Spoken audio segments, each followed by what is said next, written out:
जय श्री महाकाल आदेश। तो आपने पिछले वीडियो में देखा कि एक वो साधना जो व्यक्ति के जीवन में परिवर्तन लाती, जैसा उसका जीवन संकट में, दुर्भाग्य में, परेशानियों में, दुखों में व्यतीत हो रहा है, उसमें कैसे परिवर्तन।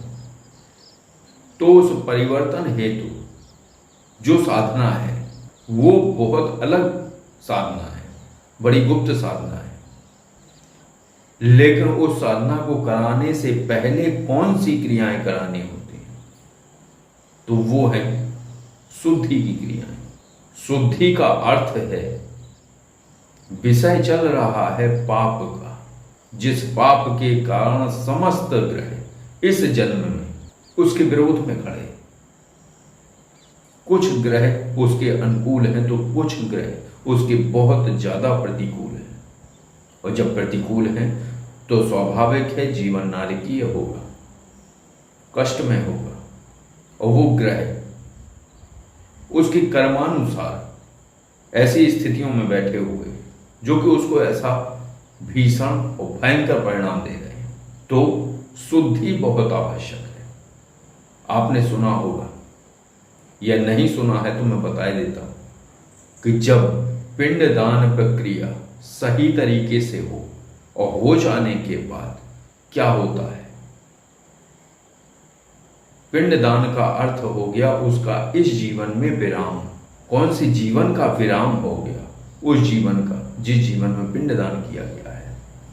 अब नवीन जीवन प्रारंभ होगा। तो फिर जिस समय पिंडदान होता है, जिस समय किया जाता है, वहां से उसका नवीन जीवन प्रारंभ होता है और ग्रहों की चाल बदल जाती है। लेकिन हर व्यक्ति के लिए संभव नहीं है।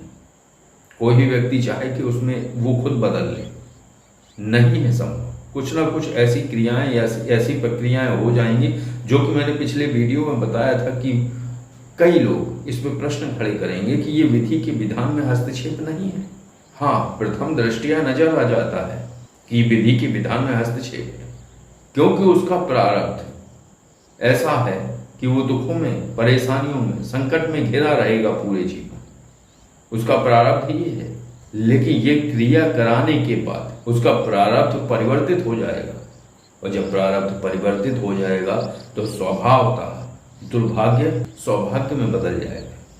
जो उसके जीवन में संकट, परेशानियां, दुख, समस्याएं, द्वंद्व ये सब घटित हो रहे थे, ये सब तिरोहित हो जाएंगे, ये सब विसर्जित हो जाएंगे और सुखमय जीवन प्रारंभ होगा।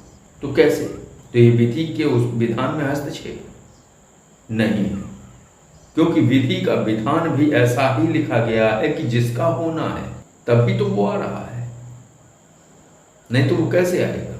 वो नहीं आ सकता। अगर विधि के विधान में ये नहीं होता तो वो कैसे आ जाता और कैसे अपने प्रारब्ध को परिवर्तित करता। तो आते हैं मूल बात पर कि कौन कौन सी क्रियाएं होती हैं। तो पहले होती है पिंड शुद्धि। तो जो पाप कर्म उसके पिंड से जुड़े हुए हैं उनका विसर्जन होगा। फिर होती है भूत शुद्धि, फिर होती है आत्म शुद्धि। जो पाप जिस उससे जुड़े हुए हैं सभी की शुद्धि हो जानी है। जो कर्म जिस चीज से जुड़े हुए हैं उन सबकी शुद्धि हो जानी है। और जब शुद्धि हो जानी है फिर इसके बाद आरंभ होती है प्रारब्ध परिवर्तन साधना, क्योंकि पहले शुद्धिकरण आवश्यक है। अगर शुद्धिकरण नहीं हो रहा है या शुद्धिकरण नहीं किया गया तो वही स्मृति बनी रहेगी और वो तार जुड़े रहेंगे। भले एक मध्यम तंतु के रूप में जुड़े रहे, लेकिन जुड़े रहेंगे और वो कभी ना कभी प्रकट होंगे। फिर से वो ऊर्जा वहां खींची जाएगी। जो आपकी जाप ऊर्जा है, जो आप अनुष्ठान करते हैं, जो आप जाप करते हैं, जो आप धार्मिक कार्य करते हैं, जो आप दान पुण्य करते हैं, वो समस्त ऊर्जा उस बहुत छोटे से तंतु द्वारा फिर अवशोषित होती रहेगी और उसके फल आपको इस जीवन में नहीं मिल पाते। और लास्ट होती है आत्मशुद्धि। आत्मशुद्धि क्या है? जो पाप स्मृति के रूप में, एक सूक्ष्म स्मृति के रूप में चेतना से जुड़े हुए वो भी विसर्जित हो जाते, क्योंकि भूत शुद्धि वही है, क्योंकि आकाश वही होता है। वायु वही होती है, अग्नि वही होती है। ये तो अनंत है। व्यक्ति बार बार जन्म लेता है, लेकिन जब भी जन्म लेता है तो उसके लिए वो नवीन है। वायु नवीन है क्योंकि वो गर्भ से बाहर निकला है, उसे लगता है कि ये जो श्वास ले रहा है ये नहीं है, लेकिन वो नवीन नहीं है। यही श्वास उसने कई जन्मों से लेता चला आ रहा है, वही वायु है, वो परिचित है उससे। वही आकाश है, जो आकाश है वो परिचित है उससे। वो भले उसे नहीं जानता है, लेकिन वो कई जन्मों से उसे जानता है। जमीन, धरती, वो भी उसे कई जन्मों से जानती है, लेकिन वो नहीं जानता है। उसके लिए वो नवीन है, लेकिन जो स्थायी है वो जानते हैं। तो यही है भूत, यही है पंच महाभूत। तो पंच महाभूत शुद्धि बहुत आवश्यक है, क्योंकि वो जानते हैं कि इसके द्वारा कहां कहां कौन कौन से पाप किए गए, वो जानते हैं। और जब जानते हैं तो इनकी शुद्धि बहुत आवश्यक है। इसी प्रकार पिंड शुद्धि होती है, इसी प्रकार भूत शुद्धि होती है, इसी प्रकार आत्म शुद्धि होती है। ये 3 शुद्धियां कराने के बाद, और ये सब शरीर शुद्धि का विषय है, तो ये कराने के बाद फिर होती है उसकी प्रारब्ध परिवर्तन साधना। और प्रारब्ध परिवर्तन साधना करने के बाद साधक अपने जीवन में परिवर्तन निश्चित रूप से देखता है कि उसका जीवन परिवर्तित हो गया है। जो घर्षण, द्वंद्व, परेशानी, संकट, दुख का जो पहाड़ उसके पीछे पड़ा हुआ था, जो गठरी, पाप कर्मों की जो गठरी थी जो उसके सर पे रखी हुई थी, और उसके समस्त धर्म पुण्य वाले कार्य, जाप, हवन, साधनाएं, इन सब का जाप कहाँ जा रहा था उसे नहीं था पता।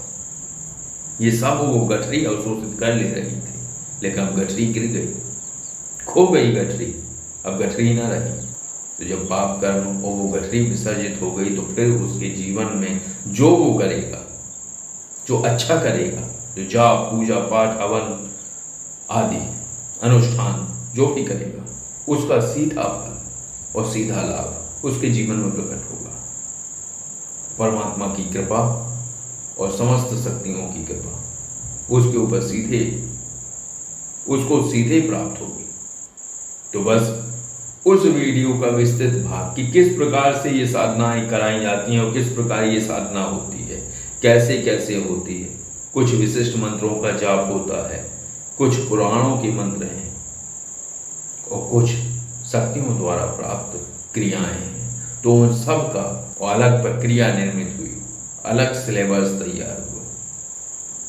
तो इससे निश्चित रूप से साधक को लाभ होता है, क्योंकि ये मैं 1-2 लोगों को करा के देख चुका हूं, मैंने देखा है इसका प्रभाव। और बात यह है कि सिखाने वाला पहले उस चीज को समझता है,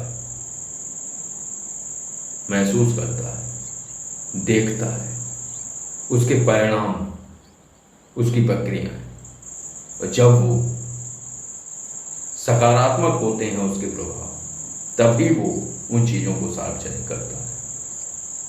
तो ये मैंने देखे हुए, इसके प्रभाव देखे हैं। जीवन कैसे परिवर्तित होता है?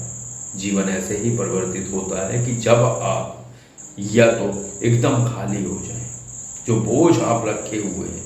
एक लकड़हारे को देखा आपने? लकड़हारा अपने सर पे बहुत बड़ा गट्ठर लेकर चलता है, और जब वो गट्ठर रखे हुए होता है तब वो कैसे चल रहा होता है, कितने दबाव में होता है।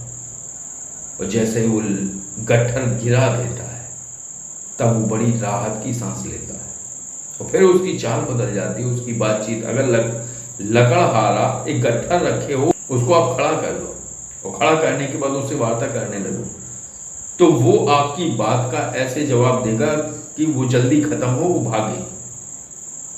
लेकिन जब उसके सर पे गट्ठर ना होगा तो वो कैसे आपकी बातों का जवाब देगा? बड़े आराम से। तो वही है कि जीवन के द्वंद्व व्यक्ति को घर्षण में फंसा देते हैं। वो किसी से मतलब नहीं रखता है, क्योंकि उसके पास समय नहीं, वो दबाव में है, वो परेशानी में, वो झंझट में है, वो अपनी उधेड़ गुण में है, उसकी खुद की सोच कोई विचार नहीं है, बस वो चला जा रहा है। एक रोबोट की तरह दबाव में है, घर्षण में है। और जब वो स्वच्छंद होता है तब हंसता भी है, मुस्कुराता भी है, आनंद में होता है, प्रफुल्लता होती है, उमंग होती है। लेकिन जब वो दबाव में होता है तो सारी चीजें खो जाती हैं, फिर कुछ नहीं होता है, बस केवल एक होता है, दबाव, घर्षण, परेशान, झंझट, चिड़चिड़ापन, किसी से भी कोई मतलब नहीं, जरा जरा सी बात में झुंझला जाना, क्योंकि वो बहुत दबाव में है। तो बस आज की चर्चा इतनी ही थी। और आज की चर्चा और जानकारी आपको कैसी लगी? अगर ये जानकारी और चर्चा आपको अच्छी लगी हो तो वीडियो को लाइक करिए। और अगर आप किसी आध्यात्मिक या पारलौकिक विषय पर जानकारी चाहते हैं तो आप कॉलिंग4 ऐप के द्वारा आप जानकारी ले सकते हैं। और अगर आप किसी साधारण विषय पर जानकारी चाहते हैं तो ये जो नंबर स्क्रीन पर है इस पर आप कॉल और व्हाट्सएप द्वारा जानकारी ले सकते हैं। आदेश। जय श्री महाकाल।